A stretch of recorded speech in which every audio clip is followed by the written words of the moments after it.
सांगली, मिरज आणि कुपवाड शहर महानगरपालिकेच्या अग्निशामक अधिकारी सुनील माळी यांच्यावरती प्राणघातक हल्ला झाल्याची प्राथमिक माहिती समोर येत आहे.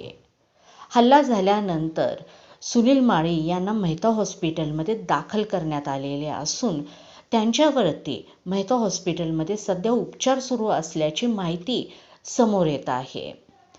सुनील माळी यांच्यावरती कलानगर या परिसरामध्ये खुनी हल्ला करण्यात आल्याची माहितीही समोर आलेली आहे.